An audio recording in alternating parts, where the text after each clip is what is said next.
Še čakamo, ne? Ta zadnjega.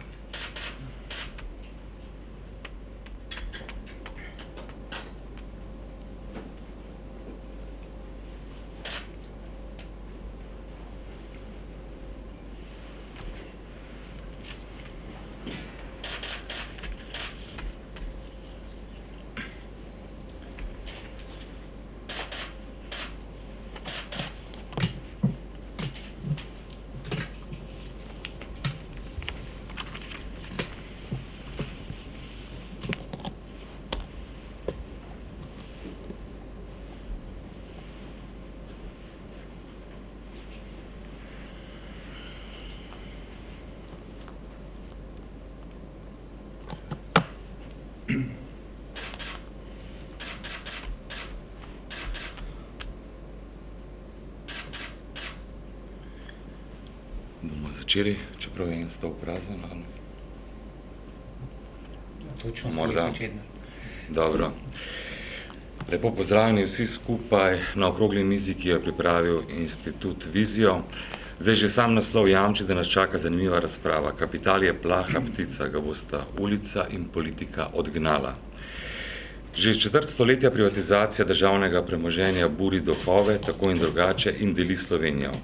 Medtem ko na ploščadi pred parlamentom prav v tem hipu govori ulica, v prid ustavitvi procesa privatizacije. Najprej bi predstavil sogovornike, udeležence okrogle mize. Na moji levi prvi je gospod Primož Mikolič, pravnik, odvetniška družba Ilič in partnerji. Potem drugi je gospod Matej Kovač, poslovnež in kolumnist. Tretji je dr. Anže Burger, raziskovalec, Vizijo Institut. Četrti je pa gospod Isidor Jerman, glavni upravljalec skladov Alpen Investa. Čakamo pa še gospoda Tomaža Butino, člana uprave KD skupine DD. Pa morda, če bi pri vas začel, dr. Burger, včeraj smo doživeli nekakšno spremembo. Premier Cerar je bil odločen glede prodaje Telekoma. Kakšen je to signal, kaj to pomeni po vašem? To je zelo dober signal. To je zame nekako tak prvi večji korak k normalizaciji razmer, k začetku res tistega pravega procesa prehoda iz nekega državnega kapitalizma, kot smo mu bili priča v zadnjih 25 letih, v smer nekega svobodnega tržnega gospodarstva. Rad bi sam poudaril, da je mogoče v javnosti vloga države v bistvu nejasna oziroma premalo znana. Trenutno gospodarske družbe posredno ali pa neposredno v državni lasti v bistvu oblikujejo in nadzirajo velik del trga, obvladujejo kar 40% lastniškega kapitala, ustvarjajo kar 1/4 dodane vrednosti v državi, imajo v lasti kar 1/3 vseh sredstev in pa 1/5 vseh zaposlenih. Ampak to niso samo te velike gospodarske družbe kot Telekom, ne? Ampak vi morate vedeti, da je pač Telekom, okrog Telekoma in podobnih družb v državni lasti je cela mreža, cel grozd podjetij, dobaviteljev, in ko še ta podjetja prištejemo, vidimo, da država dejansko obvladuje pretežni del tega zelo pomembnega gospodarstva in zdaj je čas, da se začne umikati. Bi naslednjega vprašal gospoda Jermana, zdaj vi ste upravljalec skladov, zanima me vaše stališče, kaj to pomeni za sam Telekom, sicer ta odločitev še ni dokončna, pa vendar. Ja, jaz bi se mogoče navezal še na prejšnje vprašanje na brzino, ne, da je v bistvu premier končno naredil tisto, kar mora premier narediti. Nekdo pač v tej državi enkrat mora prevzeti odgovornost, ne, ker v primeru Telekoma se je točno pokazalo, prelaganje odgovornosti, ne, iz enega na drugega naprej nazaj, tako da se na koncu dejansko ne ve, kdo je odgovoren za kakšno stvar, ampak to je sam vrh ledene gore. Ne. Ta prelaganje odgovornosti gre potem, bom rekel, po spirali navzdol na nadzorne svete podjetij, kjer pač nadzorniki, bom rekel, ne vsi, ne, velika večina pa ja, ne radi prevzemajo odgovornost, ne, in potem dajo naprej signal upravi družbe, da pač dela, kar uprava dela. Ne. Tako da to je to. Zdaj, kar se pa tiče tega vprašanja, jaz, dokler pač ni podpisan, ne, prodaja kot taka, ne moramo reči, da se je zgodilo. Ne. Mislim pa, da smo zelo daleč temu, da se bo to zgodilo v naslednjih parih dneh. Tako da iz tega vidika jaz, bom rekel, ne vidim več ne vem, neke grožnje, da se to ne bi zgodilo. Gospod Kovač, bi še vaše mnenje glede te odločitve Cerarja in pa... No, vsekakor bi bilo izjemno nerazumno, če vlada ne bi imela stališča in če bi se obnašala, da se to ne tiče, zato ker dejansko vlada ima izvršno oblast in vlada upravlja z državno lastnino. Ne glede na to, koliko nekih vmesnih teles si še ustvari. Gre pa stvar, kar pa je pozitivno, je pa to, da je premier pokazal nek odnos do same privatizacije, do konkretne, pa tudi na splošno, ker menim, da je vseeno pomembno, da se nekdo, ki mu je mar te države, ob tej zadevi angažira. Če povem primer, en dobronameren prijatelj me je včeraj poklical, očitno dobil vabilo na to okroglo mizo, pa rekel, pa kaj se ti izpostavljaš okrog te privatizacije, sam še zameril se boš, komu očitno ga zelo skrbi moja prihodnost. Pa sem mu povedal eno anekdoto izpred 2-3 let, ko je bil objavljen ta spisek teh 15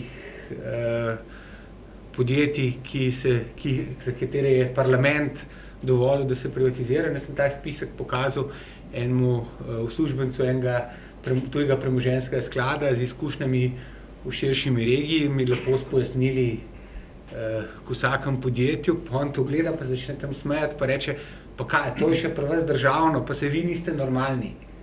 In jaz mislim, da če ljudje, ki hočejo, da ta država, kar se tiče odnosa med državo in gospodarstvom, postane normalna, je zdaj en tak prelomen trenutek, ko se je treba zavzeti za to, da privatizacija ne zastane, da ne glede na to, kaj se bo s Telekomom dogodilo, da privatizacija se nadaljuje, da se ljudem, ki upravljajo z državnimi podjetji, ne da bianko karte, da pač vi boste pa zdaj zavedno državni, vi ste toliko strateški, da lahko poslujete tako, kot bo politiki všeč, ne pa tako, kot bo trg ocenjeval kvaliteto vašega poslovanja. In me seveda veseli, da je premier Cerar se okrog te zadeve izjasnil in mogoče nakazal eno usmeritev, kam bo šla politika te vlade ali pa saj dela te vlade v prihodnje.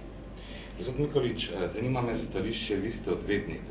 Kako vi ocenjujete celoten postopek? Simen je poslal dopolnjeno ponudbo, hkrati pa so nadzorniki SDH sprejeli eno ponudbo prej.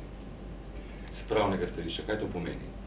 Zdaj, koliko je meni iz medijev znano, kot je že kolega povedal, nič še ni bilo podpisano. Znano mi je tudi, da pogajanja še tečejo glede teh dodatnih pogojev. Tako da bo potem še potrebna enkratna potrditev nadzornega sveta, kolikor, še enkrat poudarjam, jaz vem iz medijev, ko bo pač dokončno besedilo prodajne pogodbe usklajeno. Takrat boste lahko kaj več. Ja. Gospod Burger, bi šel spet na vas. Zanima me predvsem stališče. V Sloveniji je to vprašanje privatizacije deli, kot sem uvodoma dejal. Sedaj imamo dve strani. Eno tisto, ki zagovarja privatizacijo za vsako ceno, in tisto drugo, ki je proti. Kje je to rešitev? Mislim, javno mnenje je že dolgo časa razdeljeno, ne. Tako da tukaj to ni nič novega. Mislim, rešitev je tem, da skušamo na nek civiliziran način drugega prepričevati, da so naši argumenti boljši, ne? In mislim, argumenti se mi zdi, da so na naši strani. Jaz argumente vidim dvojno, ne? Pač prvo so zame bolj pomembni, pač so te ideološko oziroma lahko bi rekel politično-filozofski argumenti, kjer menim, da je vloga države ta, da vzpostavlja nek institucionalni okvir, kjer za minimalnimi posegi zagotavlja ščitenje osnovnih pravic in naše lastnine in pa zagotavlja vzpostavitev konkurence na trgu in pa preprečevanje zlorab teh monopolnih položajev. In da je pač vsa ostala iniciativa podjetniška mora biti v rokah privatnih lastnikov. Zdaj, veliko ljudi se požvižga na te argumente in pač jim je so jim bolj pomembni materialistični argumenti. Tudi tukaj na tem področju je več argumentov nam v prid za privatizacijo. Jaz sem naredil en tak kratek pregled empiričnih študij, ne, in tukaj imate na desetine znanstvenih študij iz različnih držav, ki uporabljajo na 100 000 podjetij, ne, in velika večina, oziroma tako težko najdete kakšno znanstveno študijo, ki bi suvereno potrdila, da je državno lastništvo boljše, oziroma velika večina empiričnih študij kaže, in tudi na lastni koži smo občutili v Sloveniji, da je privatno lastništvo boljše, zato ker imajo privatni lastniki, ne, za razliko od državnega lastništva, imajo interes, da skrbijo za svojo lastno lastnino.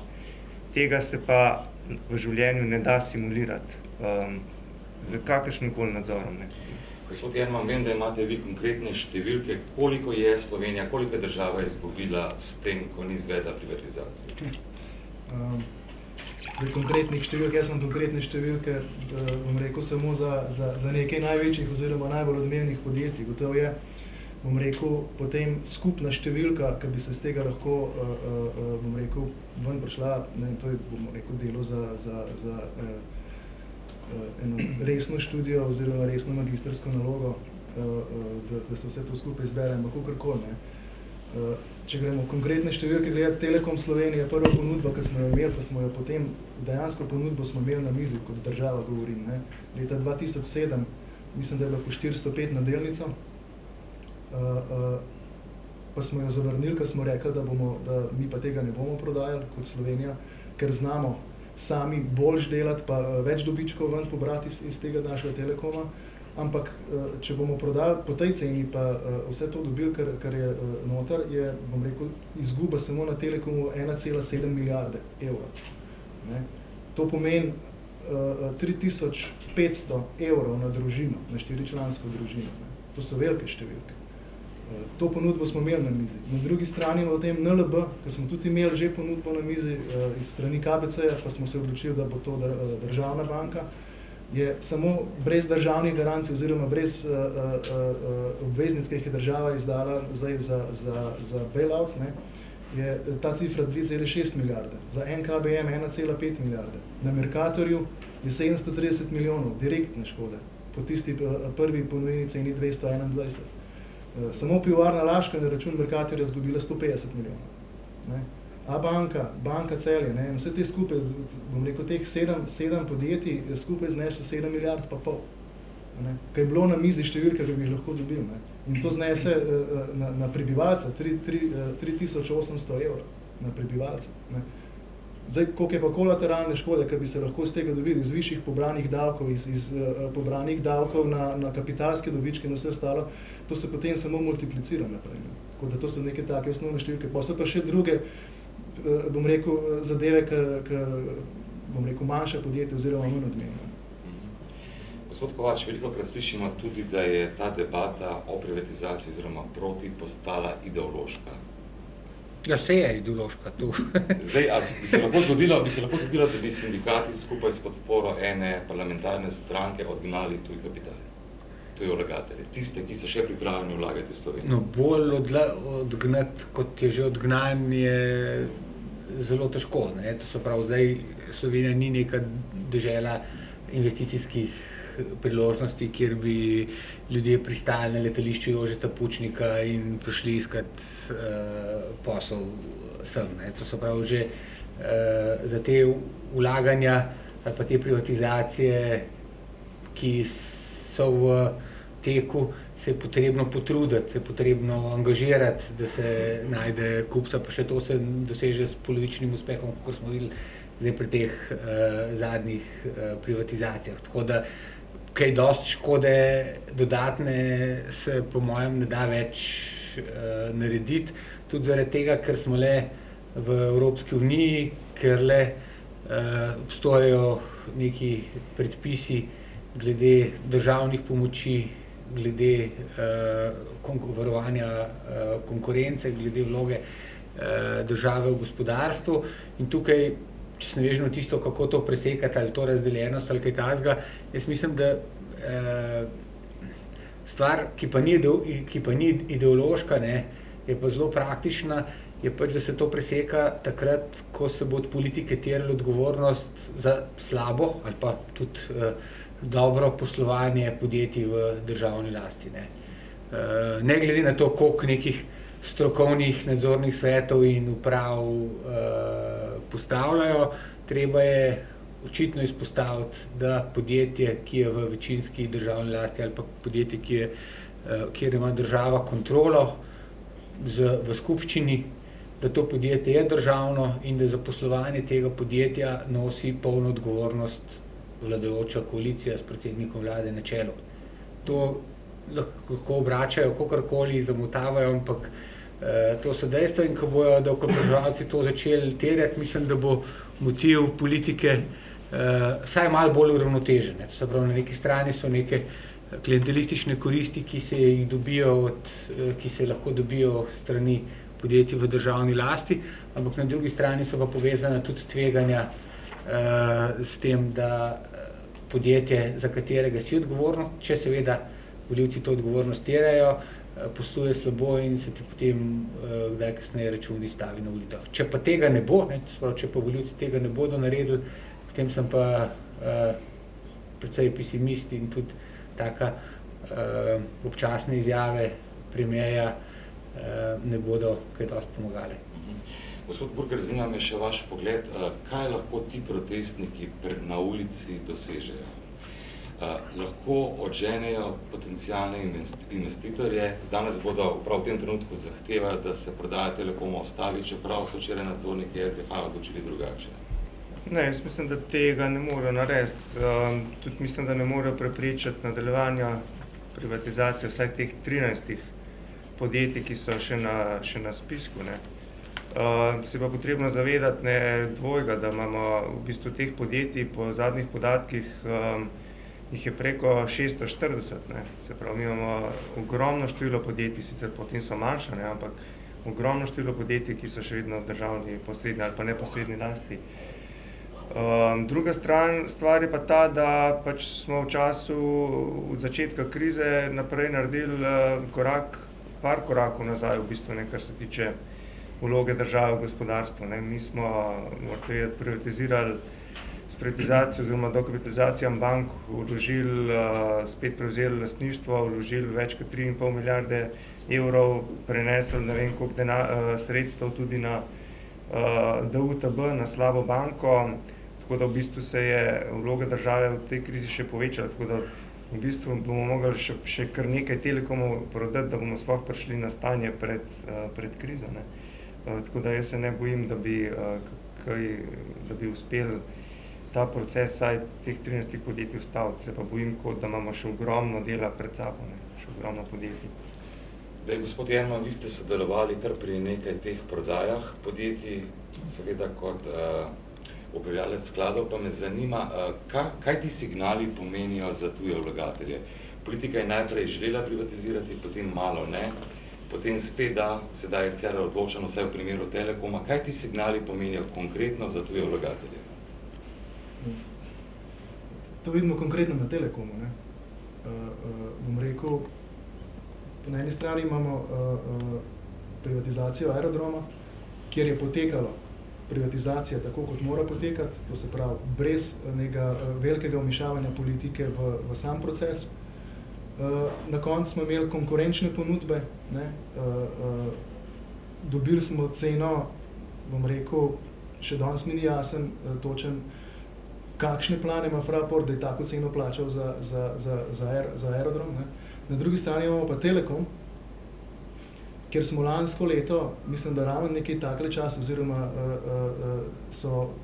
mislim, da je bilo 8 ali 9 nezavezujočih ponudb, je prišlo za Telekom, potem je pa bivša premijerka ustavila proces in od takrat naprej vidimo, do kam smo prišli, do tega, da smo odgnali več ali manj vse in imamo samo enega. Ne. In zdaj tega enega, ne, vse ostale ni, bom rekel, odgnala ulica ali pa kdorkoli drug, ampak bom rekel, neodločnost politike, ker morate vedeti, tako strateški investitorji, če lahko tako rečemo, ali pa finančni oziroma ta private equity, ne,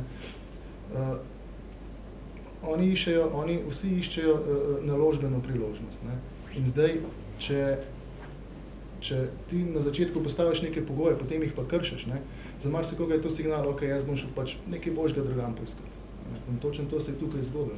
Se na koncu, vsaj moja ocena osebno je, za Telekom, če bo ostalo pri tej ceni, smo dobili, bom rekel, čist eno sorazmerno zelo dobro ceno za Telekom, glede na to, kakšen stanje je Telekom. Ne. Tako da daleč od tega, da bi bilo to neka razprodaja Telekoma ali karkoli drugega, ne.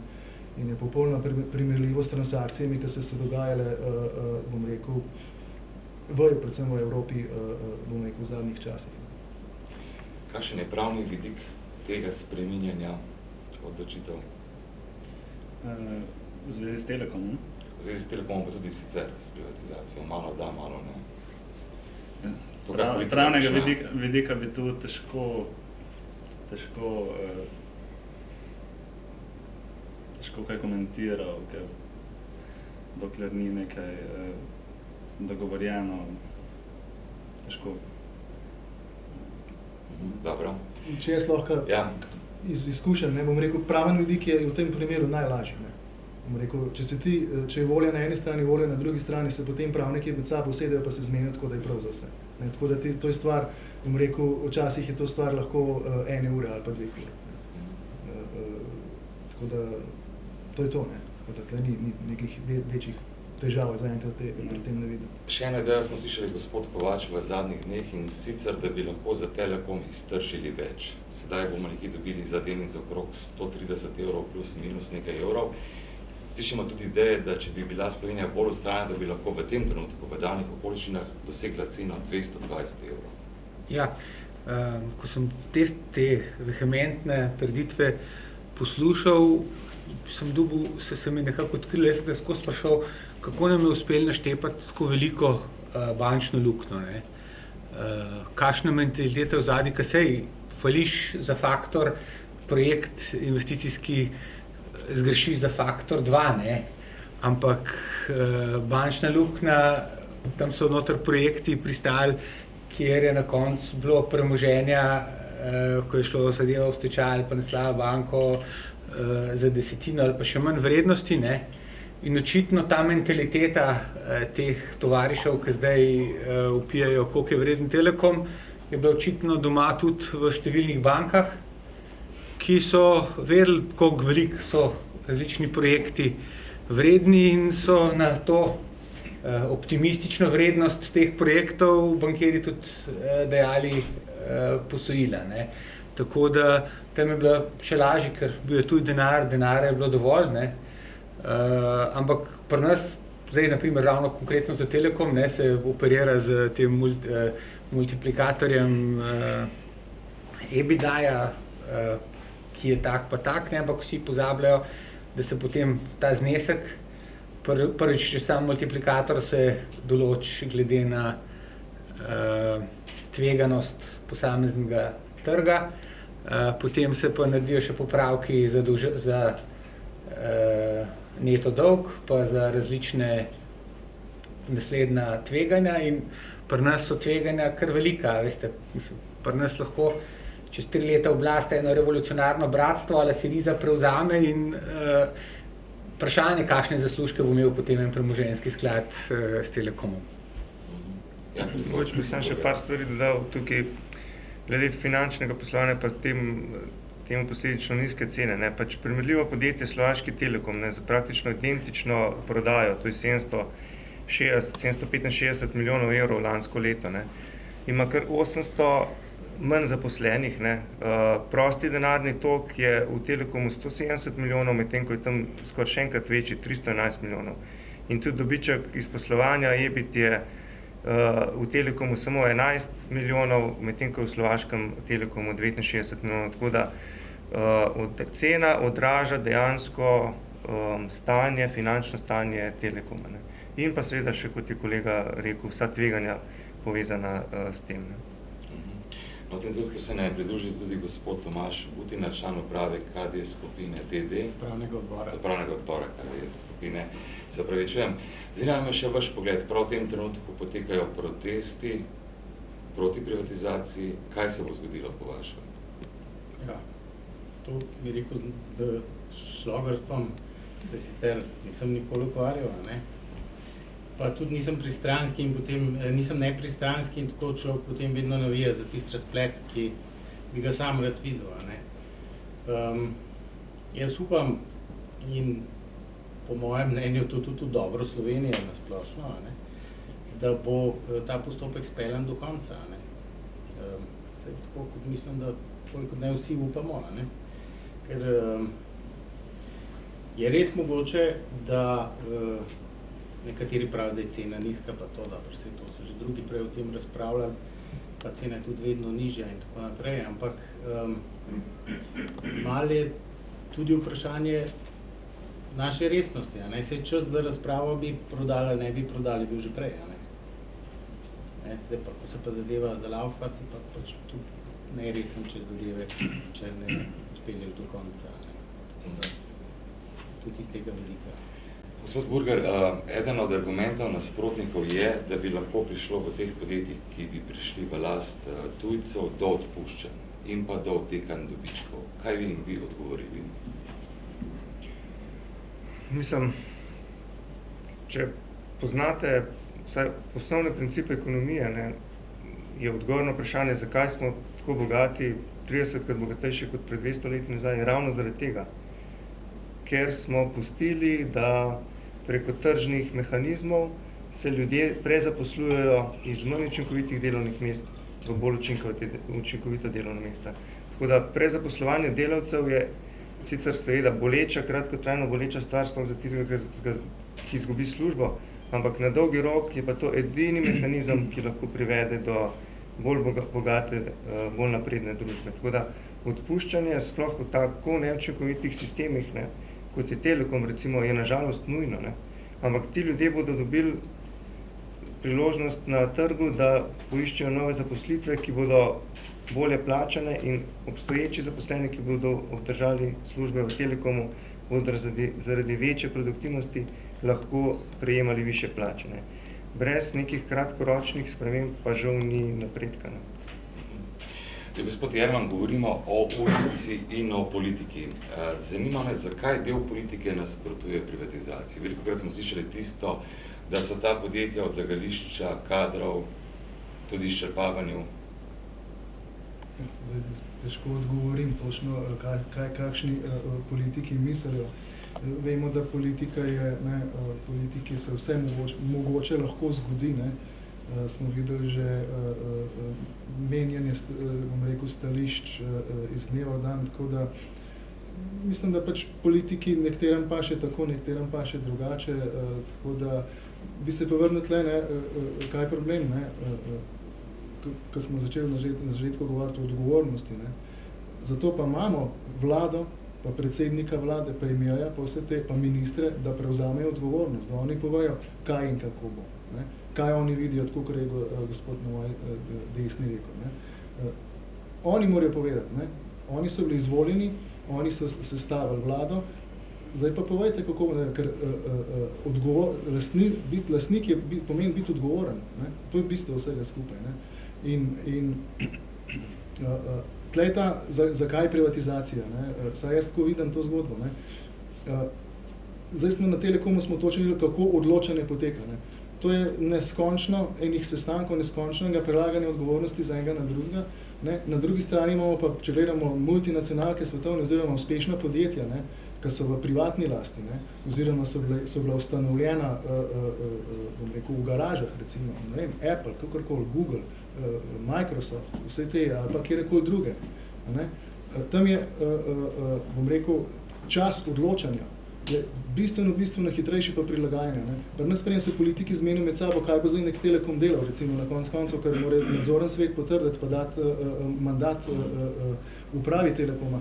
Lahko mi že 1 leto poteče. Ne? To je problem. V istem času bo pa Deutsche Telekom oziroma Carlos Slim preko Avstrija Telekoma in Simobila je lepo kupil Amis, naredil veliko konkurenco Telekomu, na drugi strani imamo KKR, ki je lastnik Telemacha, še druga konkurenca in Telekom je pa nekje vmes ostal, država ga izčrpala, nima sredstva za investicije, take, kaj je potrebno, ne, in stoji nekje na mestu, ne, zato pa padajo prihodki, padajo dobički in vse naprej.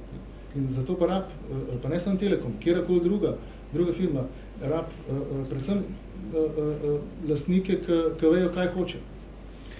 Jaz pa še en razlog, zakaj politiki nasprotuje, oziroma zakaj je tak velik del politikov tudi mlačnih do privatizacije. Tukaj jim prav velike krivice ne smemo narediti, zaradi tega, ker izkušnje tudi iz Zahodne Evrope nas učijo, da s podpiranjem privatizacije ali pa s tem spostavljanjem privatizacije na vrh svojih političnih prioritet se ne da politično uspeti. Ne. Koristi od privatizacije so mnogo bolj razpršene, hkrati pa po drugi strani nasprotniki privatizacije zelo lahko ustvarjajo vtis, da nekaj, kar je državno, je v bistvu naše, čeprav sploh ni naše, s tem upravljajo politično nastavljeni menedžerji in seveda to naše bomo izgubili, karkoli to že pomeni. To je prvi razlog. Drugi razlog je ta, da je pri posameznem projektu praktično to, kar se zdaj že tudi poskuša, mu očitati prenizko ceno. Ne. Postaviš neke idealne pogoje, v katerih bi bila ta cena višja in proti tem praktično ni obrambe. Proti pravljicam se težko braniš. Ne. V teh in teh primerih bo pa cena, bi mogla biti cena taka pa taka in vi, ki ste dobri politiki, vi, ki ste dobri prodajalci, bi mogli to doseči. Proti temu se en politik pred ljudstvom zelo težko brani in zato, naprimer, jaz delno tudi razumem premiera Cerarja, da ni raztrgal srajce in skočil na prvi vlak za prodajo Telekoma. In potem je pa še tretji razlog, je pa to, da se tudi privatizacijam rada korupcija pretakne. Ne. To pa, mislim, tudi se kdaj tudi res zgodi. Ne. Tako da tisti, ki se zavzema za privatizacijo, to še ne pomeni, da ljudem, ki vodijo te postopke, dajemo bianko menico, da lahko to pelejo, kakor hočejo. Ne. In seveda vsi ti trije razlogi nekako vodijo k temu, da moder politik ne bo postavil privatizacije na prvo mesto svojega programa, ampak hkrati po drugi strani pa, če mu je pa umar blaginja državljanov, pa bo nekako med temi tremi čeremi poskusal proces peljati in normalizirati upravljanje gospodarstva, tako kot je to v drugih primerljivih državah narejeno. Zdaj, danes imamo strategijo, najprej smo začeli s privatizacijo, potem je nastala strategija. Zanima me, dr. Burger, kakšna je vaša ocena tega seznama, predvsem do tistih strateških podjetij, kjer naj bi država zdržala kontrolne dele, se pravi 25% plus eno delnico, ostalo pa razpršila. Kdo bo to kupil? Mislim, problem je v tem, da se sicer majhno število podjetij, ki se je znašlo v tej strateški skupini, predstavlja kar 65% vrednosti vsega premoženja, ki ga upravlja SDH. Tako da v bistvu, če prištejemo še pomembne naložbe, kjer država ohranja 25% plus eno delnico, ne, potem vidimo, da praktično samo 15% precej nepomembnih družb prodajamo zares, ne. Ker ta skupina pomembnih gospodarskih družb, pomembnih družb, v bistvu pomeni, da kljub temu, da je samo 25% plus ena delnica, v bistvu pomeni še vedno veliko kontrolo države v poslovanje in vmešavanje poslovanja teh podjetij. Ne. Jaz sem to že povedal, recimo lep primer je zdaj efektivno takega tipa naložb je Petrol, ne? 28% državni lasti in tukaj tudi slučajno ne more nihče trditi, da je to država tukaj samo nek strateški oddaljen partner, ki samo bdi v ozadju, da je vse v redu, ne? Tukaj je ogromno bilo in je še vedno pritiskov strani politike vmešavanja, ne? Tako da v bistvu ta seznam je, jaz sem zelo razočaran nad tem seznamom, ne? In da so se znašla v tej strateški skupini podjetja, kot so Loterija Slovenije, Modra zavarovalnica, ne? Talum in tako naprej, notri Pozavarovalnica Sava, mislim, tudi jaz ne vidim nobenih vsebinskih razlogov, zakaj to neka strateška panoga oziroma neka strateška aktivnost, ki bi jo morala država obdržati v svojih. Če pa je že kaj od tega, ne, pa jaz pravim, izvolite, izločite jo ven in jo prenesite v državni sektor in jo izvajate preko ministrstva, ne potrebujemo potem gospodarskih družb za to, ne. Tudi policijo na ta način izvajamo, ne. Nimamo DD-ja policija, ne. Gospod Mikolič, kakšno je vaše stališče, kakšen je pravni vidik te razpršene prodaje in pa seveda tega kontrolnega deleža države? Predvsem se pojavlja vprašanje pri pomembnih naložbah, torej kjer država namerava obdržati 25% plus eno delnico. Hkrati pa pri nekaterih od teh pomembnih podjetij v statutu na nek način onemogočiti koncentracijo lastništva zasebnih lastnikov. Zdaj, to ni nova ideja, je že več držav to poskušalo, govorim držav članic Evropske unije, od Nemčije, Nizozemske, Francije, Portugalske, Belgije, mogoče sem še kakšno pozabil. Dejstvo je pa to, da je v veliko primerih so takšne omejitve, ki jim z drugimi besedami lahko rečemo zlate delnice oziroma mehanizmi za ohranjanje kontrole države potem, ko bo delno privatizirala družbo, bile na sodišču Evropske unije potem v veliki primerov označene kot nedopustno omejevanje prostega pretoka kapitala. Zdaj, da se to ne bo preveč abstraktno slišalo, prosti pretok kapitala, kot vemo, je ena izmed temeljnih svoboščin notranjega trga EU.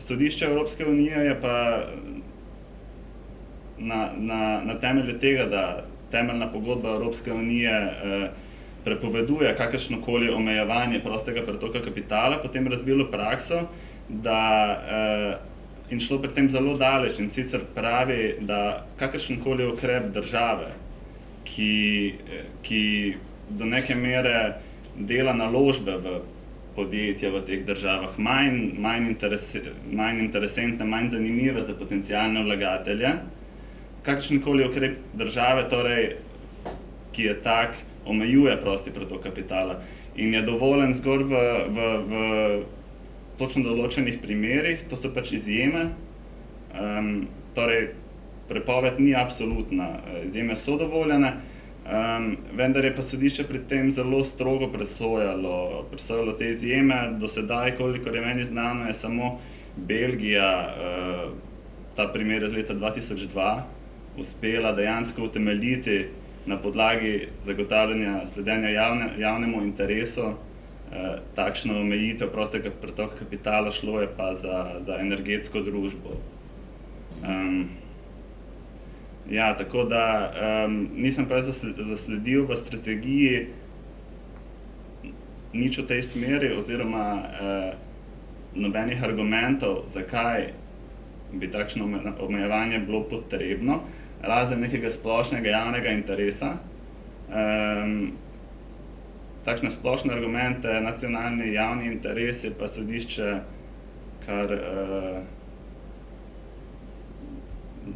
dosti naravnost označilo za ne dovolj jasne. In problem je predvsem v tem, da ko se že omejuje prosti pretok kapitala, je na podlagi prakse Evropskega sodišča treba vnaprej zelo natančno določiti objektivne pogoje, točno v katerih primerih bo država lahko uveljavila te dodatne pravice, naprimer v tem primeru onemogočila koncentracijo lastništva v neki točno določeni družbi. Čisto abstraktna prepoved je pa lahko problematična. Tu imamo vprašanje za gospoda Jermana pa za gospoda Butino. Vidva konkretno delata z deleži, z delnicami. Kdo bi kupil delež, denimo nekaj odstotkov v družbi, ki jo kontrolira država s 25% plus eno delnico? Slovenci očitno ne po tej zgodbi NKBM-a. Kdo bi torej kupil te delnice? Nihče, ne, mislim, to je odgovor, se kar sam ponudi, ne. Zaradi tega, ker pač to je, te družbe so, težava je tudi v tem, kakšne cilje imajo tisti, ki dejansko odločajo, ne. Ker je konflikt interesov je v bistvu eden od največjih problemov sodobne družbe, še na marsikaterem drugem področju, ne samo tukaj, ne. In tukaj pa jaz mislim, da ravno to, ravno nasprotje interesov je gonilo vsega tega, kar se zdaj dogaja, ne, zaradi tega, ker ljudje, ki imajo neke druge interese, ne, si potem želijo drugačen razplet, ne. Tako da se to smo pa večkrat že videli, ne, v Sloveniji, da pa še tudi kaj druge, no, ne samo, ampak te zadeve so nam bližje, ne, da kadar odločevalci nimajo interesov z lastniki usklajenih, ne, potem se začnejo čudne stvari dogajati. Se tudi v Telekomu se je to dogajalo do neke mere. Enako vprašanje, gospod Jerman. Ja, se pridružujem njegovi izjavi. Mislim, zakaj bi nekdo rekel, tudi od institucionalnih investitorjev na novo, poleg obstoječe lastniške strukture, vstopil, ne vem, s 5% deležem v neko firmo, ki že vnaprej ve, ne, da država dejansko vodi vse niti v svojih rokah. Po drugi strani pa mu nekako z nekim zakonom oziroma z neko uredbo, zdaj ne vem, kaj bo date z te strategije, ne, probajo omejevati, ne, da bi nekdo ali pa neka skupina postala večji delničar kot je država. Ne. Tako da to je skregano za vsa logika. Ne. Tako da tukaj pri vsej tej zgodbi jaz vidim, ne, spet se vračamo nazaj v nek nacionalni interes, zaščito, ne vem, pred nekimi zlobnimi, hudobnimi tujci ali pa konec koncev tudi domačimi investitorji. Ne. In jaz ne vidim nobene potrebe, da v večini teh firm, da ima država več kot 10% delež v teh podjetjih. Ne. In jaz mislim, da bi mogli narediti dejansko IPO oziroma SPO, in se potem prek javne ponudbe delnic državnega lastništva omeji, vsaj v začetku, da lahko vsak posameznik kupi lahko samo 3%, bom rekel, posamezne izdaje, se razprši celotno lastništvo, a ne, ker vemo iz tujine, da razpršeno lastništvo je, bom rekel, najboljši, bom rekel, obramba pred sovražnimi prevzemi. Ne. Zato, ker če nekdo hoče prevzeti firmo, pa ima na drugi strani, ne, bom rekel, enega lastnika, ki obvladuje, ne, se zmeni samo s tem lastnikom. Zdaj je to država, lahko se tudi z državo zmeni. Ne. Vse, kaj pa ne vemo, kdo bo čez 3 leta. Ne bi bilo prvič. Ne. Če imaš pa ti razpršeno lastništvo, to se vidi v tujini, ne. Če hoče nekdo narediti sovražen prevzem, mora dati prvo, kar je, ne, sovražen prevzem pomeni, da ni zmenen z nihče, z nikomur, da ni zmenen za upravo, oziroma da uprava to ne podpira, in je treba potem dati enormno premijo, da dobiš delež v teh firmah. Ne. To je to. In z razpršenim lastništvom pa potem uprava, ne, mora pa zagotavljati transparentno poslovanje vsem tem lastnikom. Ne. In če imaš ti zelo razpršeno lastništvo, je naloga uprave, da uskladi želje oziroma zahteve vseh teh posameznih lastnikov. Ne. In potem imamo neko sodobno firmo, ki je odzivna, ki se hitro odziva na spremembe na trgu, pač danes živimo v svetu, ki se spreminja iz dneva v dan, ne. Pridejo nove tehnologije, pridejo druge države, kapital se seli, dejansko ni omejitve za kapital, ne. In še ena stvar, naslednja pa je pa zbiranje kapitala, ne, oziroma za potrebe zbiranja kapitala na trgu, ne. Slovenija je bila vedno v preteklosti, smo naredili tak sistem, ne, da so banke vedno odigrale edino vlogo pri zbiranju kapitala za kakršnekoli projekte, ne. Mi tega ne rabimo, mi rabimo imeti močen kapitalski trg, ne, in mislim, da smo konec koncev smo tudi dokazali to z dokapitalizacijo in Save Re in konec koncev Gorenja, ne, ker na trgu so zbrali denar, prišli so lastniki tja do 5%, se je znižala, bom rekel konkretno v Gorenju, zadolženost in se tako naprej, ne. Tako da to je treba gledati v tej smeri, ne, zato ker da bomo gledali spet, da bodo banke, ne, spet dajale kapital za vse projekte, ki jih v Sloveniji potrebujemo, bomo gotovo pa čez 10 let spet imeli podobno zgodbo z bankami, ki smo imeli lansko leto. Ne. To je to. Dobro, gremo na prihodnost. Počasi, dr. Burger bi pri vas začel. Zdaj, po vsem tem, kar smo videli, po vseh teh spreminjanju odločitev politikov, se zdi, da tisti, ki bo prevzel politično odgovornost za nadaljevanje privatizacije, ga morda na naslednjih volitvah ne bo prišel več v državni zbor. To bi se lahko zgodilo. Tudi stranke v koaliciji zelo hitro spreminjajo svoja stališča. Zdaj, ali pričakujete, da bo ta privatizacija sploh stekla, ob tem, da so verjetno na ploščadi pred parlamentom bolj glasni kot za to mizo? Jaz upam, da bo stekla, ne, ker če hočemo nadaljevati proces privatizacije, letos v bistvu, pa naslednje letos še tisto možno obdobje, kjer se še lahko odvijajo te večje privatizacijske zgodbe, potem so pa prihajajo že predvolilna leta, ne. Takrat bojo pa vse stranke zelo previdne pri podpori privatizacije. Če bomo pa enkrat začeli ta voz pognati naprej, se mi zdi, bo pa z vsakim naslednjim prodajnim podjetjem, ne, bodo padale domine in bodo te mreže vedno bolj šibke, tako da bo potem tudi odpor, se mi zdi, manjši, ne. Zdaj, glede samega upravičevanja in argumentiranja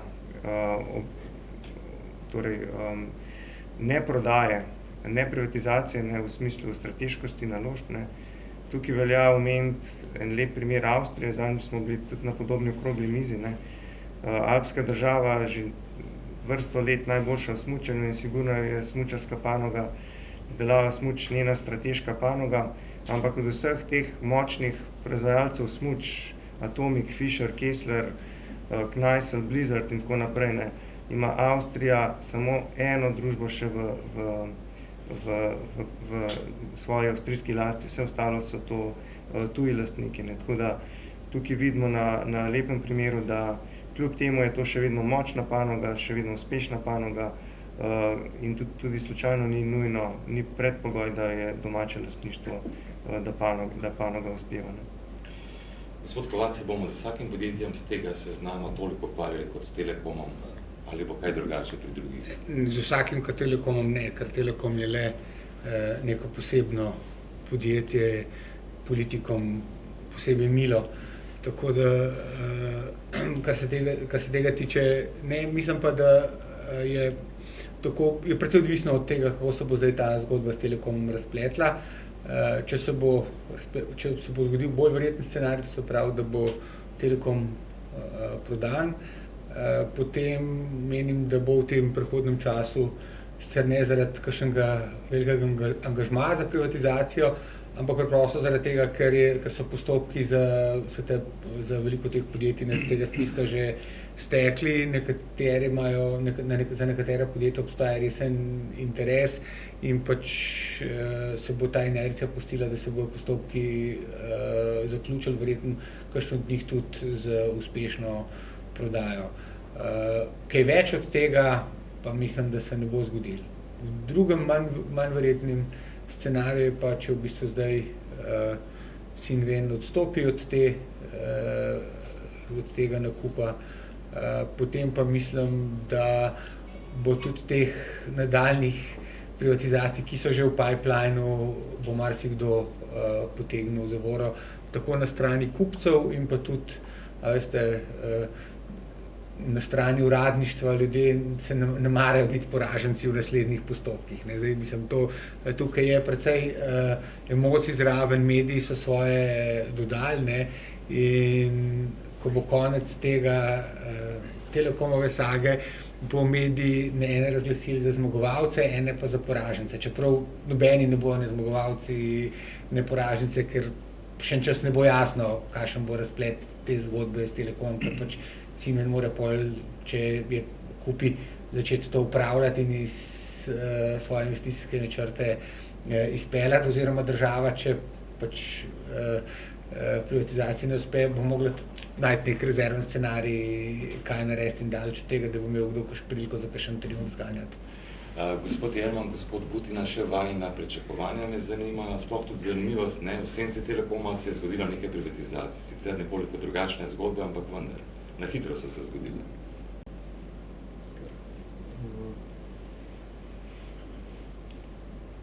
Jaz mislim, da, oziroma pričakujem, da ta spisek, ki je bil, bom rekel, posredovan v državni zbor, pa ga je državni zbor potrdil, na podlagi tega spiska 15 podjetij je država tudi dala določene garancije oziroma določene zaveze tujim kapitalskim trgom in treba vedeti, da tuji kapitalski trgi trenutno posojajo denar v Sloveniji, ne, tako da smo do določene mere zelo veliko odvisni od njih. Mislim, da denar, bom rekel, sredstva v prodajnih postopkih so bila že vložena, ne vidim, zakaj to ne bi šlo skozi, tako da za naprej pa mislim, da ta strategija, ki je bila zdaj narejena, je za mene, saj ne, to je neka stvar na papirju, kaj naslednja vlada bo naredila lahko drugo strategijo, a ne, in potem naslednja vlada za to spet neko drugo strategijo, ne, tako da to niso, ne vem, dokaj časa to ni v ustavo zapisano, se da vedno spreminjati. Predvsem pa Slovenija, bom rekel, bistvo je, da naredi določene strukturne reforme, ne, in tako, kot sem že prej omenil, z zniževanjem vpliva pa deleža države v gospodarskih družbah, se je treba resno lotiti tudi pokojninskega sistema, ne, in če bomo enkrat naredili tak sistem, da bodo pokojninski skladi pa družbe lahko vlagale oziroma investirale tudi sredstva v gospodarske družbe, to se pravi lastniški kapital, potem ne vidim nobenega razloga, zakaj bi se bal nekega kapitala in bi dejansko večino lastništva še vedno ostalo v Sloveniji razpršeno preko pokojninskih družb in bi bili dejansko vsi prebivalci Slovenije, lastniki slovenskih družb, v Ameriki so to pogruntali že leta 1950, ko še prej, ko so ustanovili pokojninske sklade. Drugi so pa tudi to naredili, ne. Američani so jasno rekli, da Japonci pa Kitajci kupujejo naš dolg, mi bomo pa prek pokojninskih skladov, bom rekel, dejansko lastniki ameriškega gospodarstva. Stvar je čisto preprosta, ne, pa nas pa ne vem, zakaj tega nočemo narediti. Gospod Butina, še vaše mnenje za konec. Ja, jaz v bistvu tukaj skoraj nimam kaj dodati. Edino, kar upam, da bo se mogoče malo raven razprave popravila, ne? Da ne bo več to izgledalo toliko kot ena verska vojna, ampak mogoče malo bolj, bi rekel, kot ena razprava, kjer argumenti nekaj štejejo. Dobro, pri argumentih bomo končali za tem omizjem. Če ima seveda kdo kakšno vprašanje ali mnenje, prosim. Prej pozdrav vsem prisotnim. Kaj bo vprašanje demokratičnosti in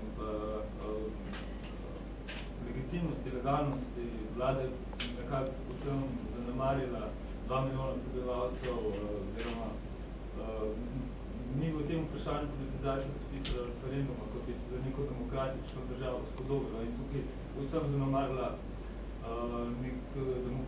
nek močen demokratični inštitut družbe, in to je pač referendum, ki ga tudi že sama ustava izrecno predpisuje in pa vlada naš primer kot pravnik, ki se mogo tega tudi zavedati. Dobro, hvala lepa za vprašanje. Mogoče doktor Burger, kaj pravite, je potreben referendum v tem primeru? Mislim, živimo v državi, kjer vlada sistem reprezentativne demokracije, kar pomeni, da demokracija ni neposredna, ne, da se ne odločamo vsako minuto, vsak dan o čisto vsaki stvari, ki jo sprejemamo kot skupnost, kot država, ne. To bi bilo popolnoma neučinkovito in tudi zdaj smo spremenili, to bi bolj pravniki znali povedati, smo zamejili razpisovanje referendumov. Morate povedati pač, da je demokracija sicer ena super stvar, vendar mora biti tudi z določenih strani omejena, ne. Na drugi strani imate pa pomisleke, da je pa zdajšnje lastništvo, ne, v bistvu tudi neke vrste prisila, ne, in tudi to je nedemokratično, da mene nekdo sili, da sem solastnik Telekoma, čeprav nočem biti, ne. Jaz tudi lahko rečem, kdor hoče biti lastnik Telekoma, naj kupi delnico Telekoma, ne. Za tako široko vprašanje, gre za široko družbeno strukturo, veliko število podjetja, ne, in vse to se prenaša na zelo majhno skupino ljudi, ki pač odloča o vprašanju široke družbene skupnosti. Jaz menim, da v bistvu v lastninskih pravicah, da za odločanje o lastninskih pravicah ali posameznika, ali skupine, ali pa države referendum ni pomemben, čeprav so lastninske pravice zelo pomembne, tako kot zdravje. Mislim, da za odločanje o pravici do zdravja ali posameznika ali tega, menim, da referendum kot način odločanja ni pomemben, ne glede na to, kako velika stvar je, zato preprosto, ker odločevalci niso, mislim, ker če ne drugega je težko popraviti napačno odločitev in potem pride do precejšnje asimetrije v odgovornosti. To je ena stvar. Druga stvar je pa, kjer smo pa omejeni, je pa ravno, kar je kolega prej govoril, prost pretok kapitala. Mi smo en referendum o vključitvi v Evropsko unijo že imamo, ne, in vprašanje, če bi lahko z referendumom omejevali lastninske pravice, tudi lastninske pravice države. Lahko jaz tudi, če brzino govorim, kar se tiče demokracije v gospodarskih družbah. V gospodarskih družbah je največja možna demokracija, kar obstaja. Ena delnica je en glas. In zdaj v večini teh podjetij, ki so na privatizacijski listi, pa tudi, ki so na teh spiskih, država nikjer nima več kot 50% delež. Ponavadi ima tam od 20 do 30% delež. To se pravi, na račun države je 70% ostalih lastnikov. Talec, bom rekel, neke politike oziroma nekih osebnih interesov posameznih ljudi, da zaustavi celoten proces tega, ne. In to je ravno to. S tem se omejuje prost pretok kapitala. Pravico ljudi, da razpolagajo s svojim kapitalom. In točno to. Še dve vprašanje imamo, morda prosim. Ja, Milan Matos. Namreč vprašanje Telekoma, seveda komplicirano, spolitizirano in tako naprej. Jaz upam, da bo rešeno, ampak če v primeru, da ne bilo rešeno, podoben dilemo so imeli v Južni Koreji. Tam imamo dva Telekoma in drugi Telekom je, rekel, večinsko v državni lasti, vendar ni v državni lasti, večino ga imajo pokojninski skladi, ampak so se odpovedali upravljanju. To se pravi, oni imajo nobene pravice glasovanja, ampak privatni kapital, ki ga manjšina upravlja s tem Telekomom. To bi bila mogoče pri nas rešitev, da bi vse tiste, ki so se grani za državno lastnino, rekli, imamo državno lastnino, ampak upravljajo pa privatni kapital v svoje koristi in korist države. To bi mogoče en izhoden kompromis. V Južni Koreji so to naredili. Še komentar? Jaz mislim, da tudi to je ena izmed možnosti, pač čisto preprosto, državen delež v teh firmah se jim da prednostne delnice, ki so neglasovalne, imajo pa samo statutarno možnost glasovanja, tako da se statuta ne more spreminjati brez privolitve države in v tem potem dobiš neko transparentno, o tem, kar sem prej govoril, o razpršenem lastništvu, odloča, kdo bo dejansko v nadzornem svetu in kdo bo uprava te družbe. In dela, bom rekel, za dobro vseh, če dela za dobro, bom rekel, 70% delničarjev bo sigurno tudi delal dobro za 30% deleža države tam. To je tudi ena izmed možnosti. Zdaj, če že hočemo na vsak način, da je država lastnik vseh teh podjetij, ne, pa da se ne vpleta direktno v samo upravljanje, ne, ker vemo, že na 4 leta se volitve, pa imamo pa vmes še zadnje čase sploh predčasne volitve, se na 2 leta vlada menja, saj direktorji teh firm sploh ne delajo. Sej mislim, da je Revoz v bistvu nekaj takega, če ima država še zmer pol, ne? Pol ima Renault, pol ima pa država. Ja, ampak ima prednostne delnice ali upravljanje. Tega pa ne vem. Dobro, še dve vprašanje imamo, prosim, izvolite, potem pa zadaj. Zdaj, kar nekaj razpravljalcev je govorilo o tem, kako previdna je politika v odnosu do privatizacije. Zato bi mogoče se spomnil na čas pred volitvami, ko je naš predsednik aktualni bil pravzaprav izrazito proti privatizaciji, tudi Telekoma. Torej, stvari so se očitno vrnile. Jaz sicer ne verjamem, da je gospod Cerar, ki se privatizacije iz Savla se prelevil v Pavla, tako da ne verjamem, da bo ta stvar šla tako hitro naprej, kot ste povedali. No, pa vprašanje, a mislite, da bi nebulotične pravljice slovenske Sirize in pa Sirize, ki se po Evropi nekako vzdiguje, ne vem, Španija, še bi lahko naštel, lahko konča bankrot Grčije? Kdo odgovoril? Bankrot Grčije bo če bi do njega prišlo, bi gotovo imel neke posledice. Čeprav, veste, tisti ljudje, ki so zdaj podporniki nekih radikalnih rešitev, nesreče enih oddaljenih soevropejcev, pa ne bo kaj zadost ganile. Jaz mislim, da tako kot je bilo včasih s socializmom, navdušenci morajo to na svoji koži, na lastni koži izkusiti. Tako da jaz, kar se tega tiče, ne prvošam ne Grkom, ne nam. Dobro, še eno vprašanje imamo zadaj, prosim. Žan Pajtner, 21 let, študent FDV-ja. V glavnem, od 2008. leta se kriza dogaja v Sloveniji, pravzaprav od takrat se nekaj zavedam družbenega dogajanja, se probam prediskovati, pa vse to lokalni koordinator ESP-la, svoj inštitut sem stanil na FDV-ju, sem zelo aktivno vse posod. In vse, kar se zaveda, medijsko dogajanje, kulturno, družbeno dogajanje, vse se isto sistematično vrti okoli enih in istih debilov. Imamo zmerom v zgodbi SDS, imamo zmerom SD, DSUS, zmenjajo se malo liki, karakteri, Telekom, imeli smo Aerodrom. Pravzaprav metodologija delovanja slovenske družbe je zmerom ista, samo imena so drugačna. Pa to se vrti že od 2008. leta naprej, naprimer v zaporu, vsi zdravniška opravičila ne morajo na upravnaje, pa to. Slovenci smo se že naveličili tako. In zdaj ta levičarska hegemonska miselnost, ko prejeva celoten slovenski sistem, pravzaprav levičarstvo zelo populistično razloži celotno delovanje, pravzaprav rečeš, on je na oblasti, ta zakon naredi, tek deluje to. Liberalna miselnost je taka socioekonomska, veliko bolj zapletena, ker ne moš predvideti vseh akcij posameznikov, ki se v družbi konstituirajo. In zanima me, zakaj se liberalistična smer v Sloveniji ni prej aktivirala, ampak se je aktivirala šele zdaj v letošnjem oziroma lanskem letu. Prej, od 2008. leta naprej, so pa levičari prosto pustošili po mentaliteti ljudi po Evropi. Zakaj je šele zdaj prišel ta čas za večji liberalizem v Sloveniji? Zdaj polagam to vprašanje čez celotno dvorano.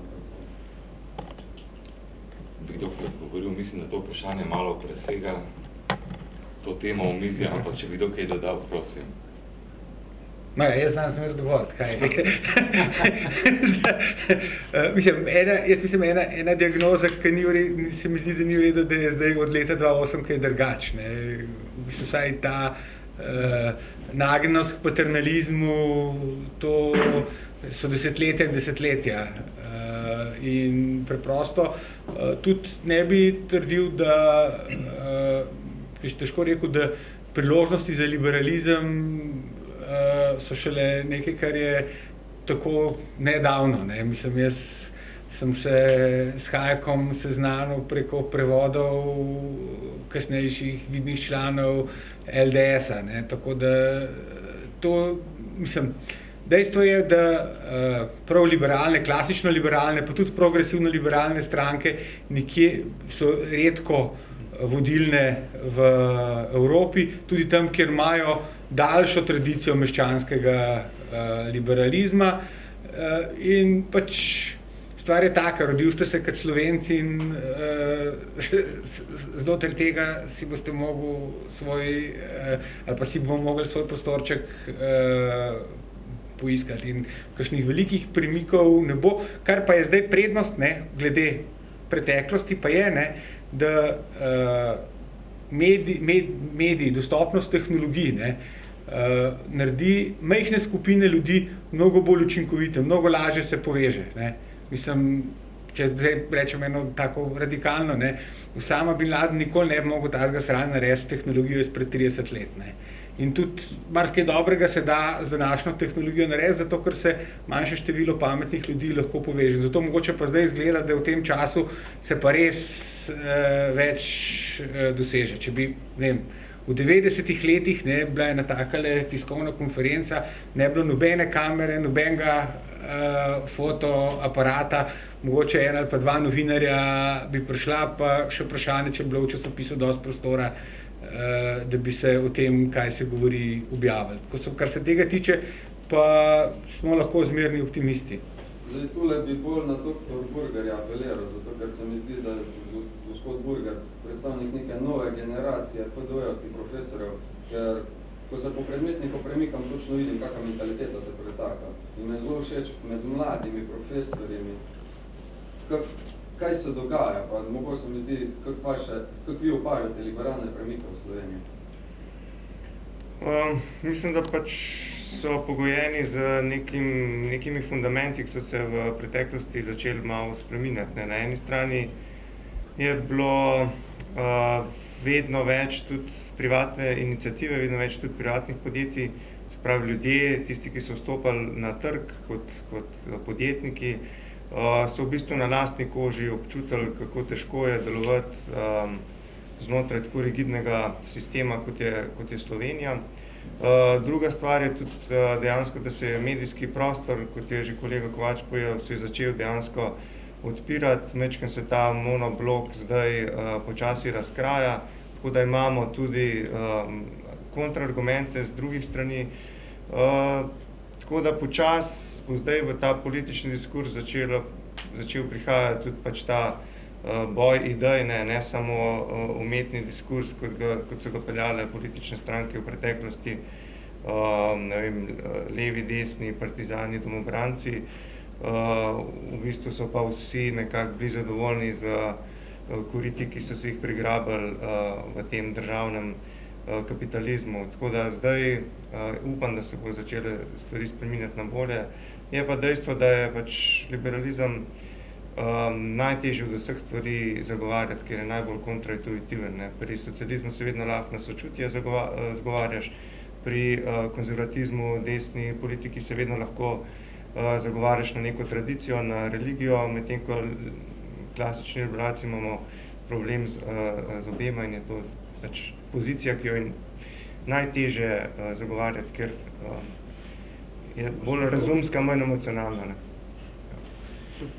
Če lahko mogoče dodam, bomo rekel, bolj iz investicijskega vidika oziroma vsega tega skupaj, vse tako, kaj jaz vidim, liberalizem kot tak ni seksi, liberalizem kot tak je realen in ljudje pa hoče slišati populizem pa neke druge stvari.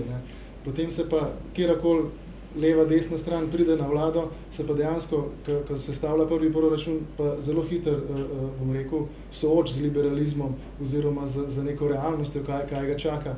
In mislim, da se Riza to zelo dobro občutila na svoji koži, kaj pomeni pridati iz populizma v nek realen svet, ker si odvisen ne samo od tega, kar si rekel v predvolilnem boju. To je to. Tako jaz, čist pragmatično. Še kakšno vprašanje? Res zelo na kratko. V Sloveniji smo imeli v preteklosti že veliko število referendumov, tudi za milijonov vprašanje, ki ga moramo zdaj referenduma izvesti za bolj poglavitno vprašanje. Pa še eno vprašanje, kaj pa nam Evropa nalaga v tej zgodbi? So kakšne zakoni, direktive, smernice, uredbe, ki jih moramo spoštovati iz vidika Evropske unije? Samo jaz tule govorim, to je tudi minorno vprašanje, ampak samo, da smo prodali že manjše deleže. Dobro, jaz bi na tej točki se zahvalil, vse bo še čas za razpravo, zdaj kako, a je res kapital tako plaha ptica, da ga boste ulice in politika odgnali, bomo pa videli seveda v prihodnjih nekaj mesecih. Hvala lepa vsem razpravljavcem, hvala lepa pa tudi vam za opis.